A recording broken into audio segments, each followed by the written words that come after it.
I am Brandy Whitmire. I am a mortgage lender.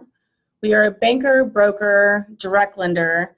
We are nationwide. We have every product that you can think of. If we don't have it, I can find it for you.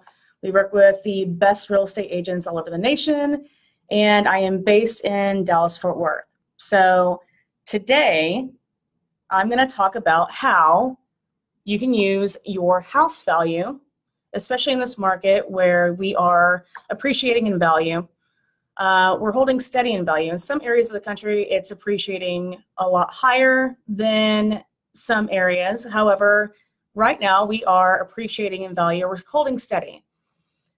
The first thing I want to talk about on holding steady, because I get a lot of flack whenever I talk about doing cash out refis. I was in a group, Sales Talk with Sales Pros, a few weeks ago talking about cash out refinances, and they kind of berated me in a way about I'm not using the equity of my home. I'm not going to take out equity in my home to do anything, to cash out, to pay off debt, to do anything like that, because I'm not going to use my home as leverage. Well, because of what happened in 2008, 2009, or 2007 in that area, which was not a cute time. It was not fun.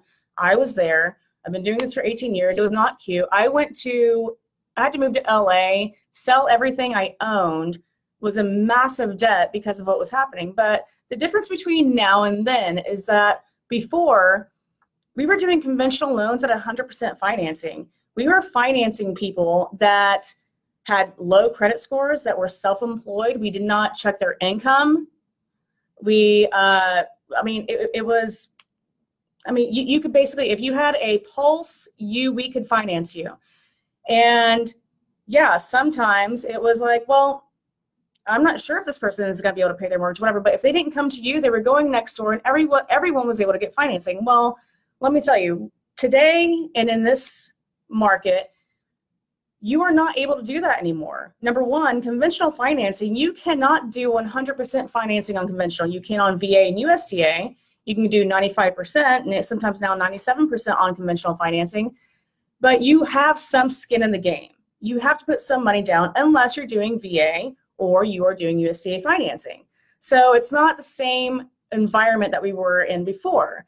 Another thing is, aspect of this is that we have severe guidelines. The government has put us on severe guidelines now. So not only do you have to have skin in the game, but we have to document everything now, which is a pain sometimes for our borrowers, because we have to ask you for little pieces of paper of where's the money and all that, which is fair, right? Because if we're offering you money, whether it be $60,000, $100,000, or tons of hundreds of thousands of dollars, it's fair enough that we ask you for documentation. So the point being in this is that I'm getting a lot of flack on how can you go out there and ask people to do cash out refinances whenever this is what happened in 2008, 2007, when the crash happened. This is what happened. This is why the economy went down. This is what happened before where we had all these foreclosures. No. Now you have to have skin in the game. You have to have documentation. Things are fixed now. I mean, it is. So today, what I want to talk about is how you can use the equity in your home in this steady market and in an appreciating market to increase your livelihood, to increase your financial freedom, to increase your ability to breathe and an ability to grow your net worth. And on top of that, you have to realize that we are in a environment now where the average rate historically is about anywhere between 8 and 9%. We are sitting, I quoted today, 3.875 to 5%. Basically, that's where I'm quoting to today, depending on what rate or what term you are looking for, what product you're looking for, how much you have in equity already, and so on and so forth. So we have a lot of checks and balances now. So I'm going to give you today some real life examples of my personal clients of how the cash out refinance or using the equity in their home has been able to allow them to breathe, save money, invest, increase their net worth, so on and so forth. So the first example I want to talk about is a friend of mine, a very, very close friend of mine. And she will probably know who I'm talking about when I say this, but she took me out to dinner after I refinanced her. And she said, oh my God, Brandy, thank you so much. You know what? Like, the process was I was really nervous. You asked me for all this documentation. And every time you asked me for documentation, I thought, oh my God, I'm not going to get approved. I'm like, no. I just need to prove. I just need you to give me pieces of paper to prove and make the file look pretty so I can give you what you want. So she had a home. She renovated it already without renovation finance or anything like that. She did it on her own. And she ended up owing, it was about 300. Her appraisal came in at almost 600, maybe 580, I think, about 580. Anyway, she had student loan debts. She got her master's. She has student loan debts. She had about 13 credit cards that ranged anywhere from 9 to 30% in interest rate. And she was currently on a 30-year rate. Well, what we did is we took everything. We paid off everything that she had, okay? So we're talking about almost $5,000 in monthly outgoing spending. She went from a 30-year term to a 20-year term, okay? A 30-year to a 20-year, paid off all of her debt, went from $5,000 a month to about $2,600 a month, and decreased her term by 7 years. She'd only had her loan for 3 years. She was on 30-year term, so she had 27 years left. She went down to a 20-year, went from $5,000 a month with astronomical rates, and who knows how long it would take to pay off the student loan debt. Student loan debts, you guys, it's a low payment, but it's a trick. You're going to pay for that. You're going to pay double, triple what you paid for your school if you don't pay it off, because it's a trick. It's just a trick. Like, they're like, okay, you pay $100 a month, but you're not paying anything. You're going to pay for that forever. It's not good. So we went from all of her debts to nothing at all. I mean, like, free and clear. So her score went from 680. It's going to go to over 780 now, 780 maybe to 800, because she's free and clear. So $2,500 a month now. Now she can take that $2,500 a month and put it back on her mortgage if she wants to. You know what that's going to do? She's going to pay off her mortgage in 10 years if she wants to. Will she? I don't know. But when she took me to dinner, she said, thank God, Brandy, thank you so much. I feel like I can breathe now. How many of you out there look at your debts and you have some equity in your homes and you feel like you're just treading water? You feel like, I'm just paying my minimum monthly payment. I pay $200 a month on this credit card. $170 of it goes towards interest. I'm only paying $30 to my principal. It's asinine. It's horrible. So you need to look at how much interest are you paying. So if your new mortgage can be anywhere from 4 to 6%, and you're paying 10 to 30% on your credit cards or on your student loans, you need to take a look at that, because if you can consolidate that, if you can, it's going to give you so much more financial freedom. You're going to be able to take that money, put it on your mortgage, keep on paying it, go to a lower term, and increase your financial freedom. Another situation I have, it's a couple. It's two friends of mine, and if you're listening, then you probably know who I'm talking about as well. It's a couple. It's a wife and wife, and she has all the debts, right? So the spouse had a lower credit score. She had a 550. All of their debts were in their name, in both of their names. I was able to. But we couldn't put the spouse onto the loan because she didn't have the credit score that we needed. Even though she made income, I couldn't use her. So what we were able to do, but I had to use her debts. So we were able to put her on the loan, pay off all of their debts. So I'm gonna have notes here. So the spouse was a 560 score. We were able to pay off 15 debts. 15 debts. Their average interest rate on these debts were 23%. We got them into a loan at 4.5%. We used the equity in order to pay off all their debts. Now, in 1 year, we're going to be able to refinance them into a rate and term refinance, put the spouse onto the loan, and their scores will be up, and they're debt-free. They're debt-free besides their home. I'm talking about installment loans. I'm talking about revolving credit. I'm talking about student loans. I'm talking about all these other loans, and put it onto their home, okay? Some of you are going to be sitting here thinking, okay, that's great. Okay, well, I don't care. Like, I don't care if my credit cards go bad. I don't care if my credit cards go bad as long as I have my home. As long as I have my home. I don't want to put all this debt onto my home because I need to live in my home. I can't have my home taken away from me. Again, go back to the beginning. We are in a different situation now. If you don't feel comfortable, don't do it. However, you have skin in the game. You can't, if you refinance, you can't take more than 80% of your equity, right? Of your appraised value. We do an appraisal, okay? So if you have a $100,000 appraisal, we cannot loan you more than 80%. So you are guaranteed to have 20% equity in the house on a conventional loan. On VA, we can do up to 100%, not in Texas. On an FHA, we can do up to 85%, not in Texas, everywhere else nationwide. But you have 20%, so you have 20% wiggle room, right? And again, we have what? Higher interest rates now, much stricter guidelines. If you're not getting approved for it, it's not going to happen, right? So it's not going to happen. So you're pretty much guaranteed that you're going to have 20% equity already to play with. So if you wanted to pay off everything and sell your house the next day, you should have 20% equity, because we just did an appraisal. And these appraisals, they are HVCC compliant, right? So they are governed by the government. And trust me, I'm not allowed to talk to an appraiser. They are so strict. I'm not allowed to talk to them. I'm not allowed to deal with them. I'm not allowed to mess with them. You've got 20% equity in your home. So you have room. You have safety. You have safety in the idea that you can pay off debts and that you can do all these things in these higher interest loans that you have, okay?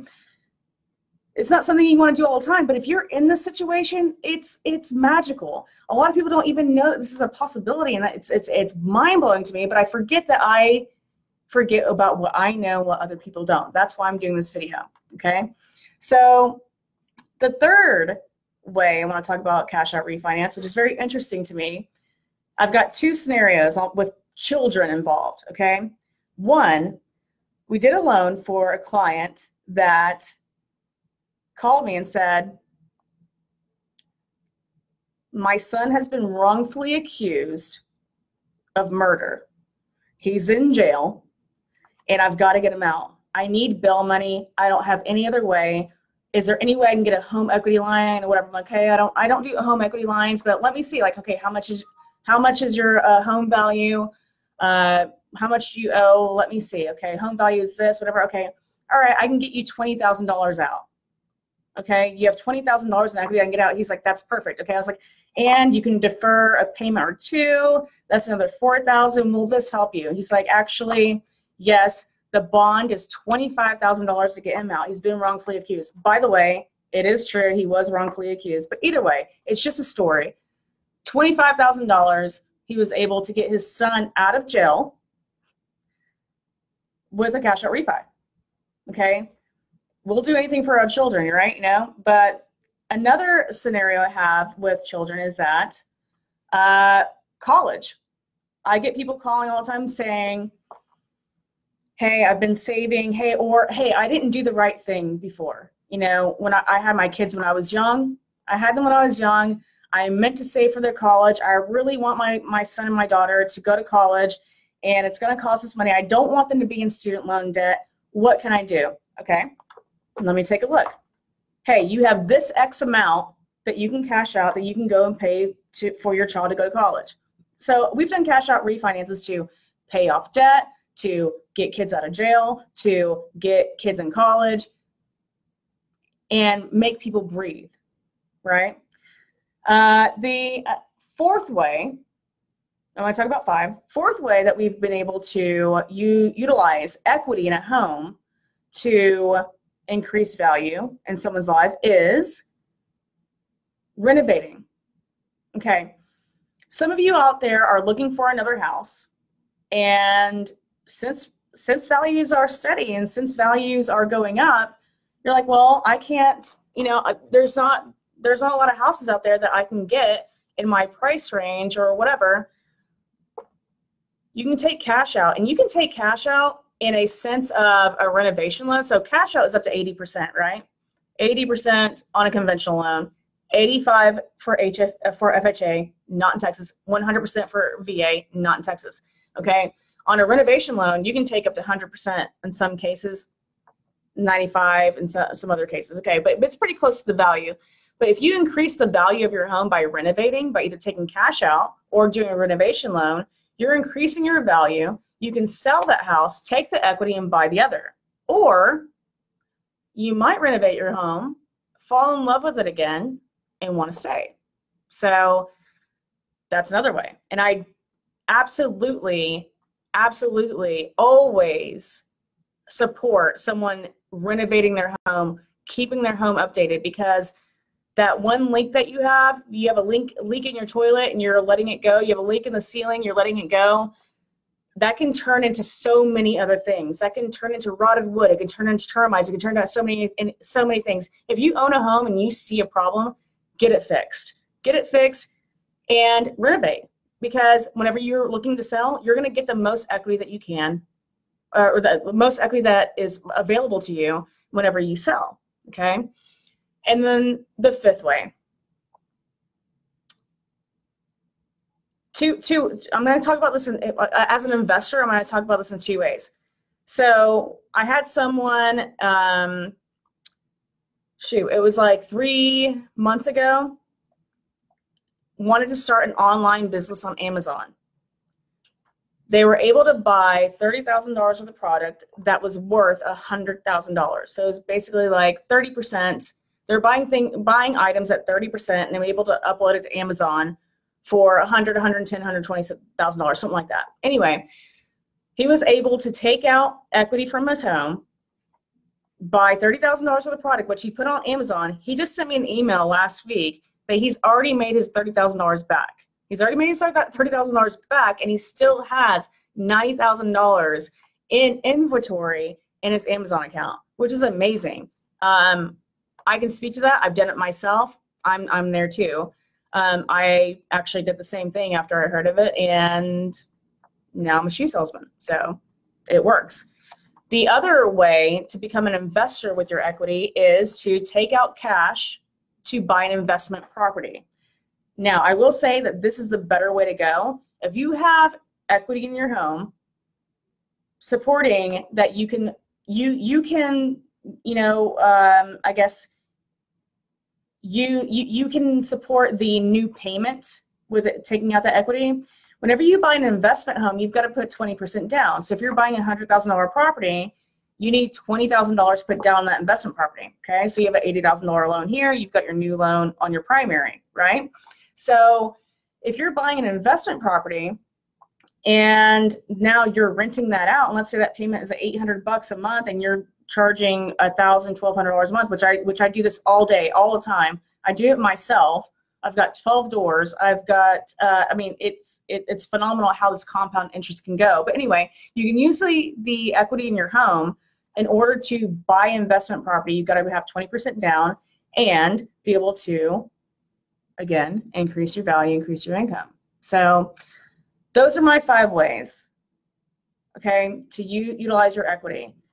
I know that some people are not going to like it. I know that some people are going to be naysayers, but I'm telling you, increase your value. Remember that everything is about the interest that you're paying, and everything is about leverage. So think about that. How much interest are you paying? What can you afford? How much can you leverage of your money? How can you make your mortgage your side hustle? You can, especially if you have equity. So that is my service this week, how to use your equity in order to increase your value. I will be back next week. I will be updating you guys online about what our topic will be. And if you have any questions about cashing out, refinancing, doing a renovation loan, doing any of these products, anything at all, please reach out to me. I'm always here. My team is here. I'm very proud of us. We just had our biggest month last month in an entire year. I'm so excited for my team. I love my team. I love my business partners. Thank you so much, and I hope to see you again next week. Thank you.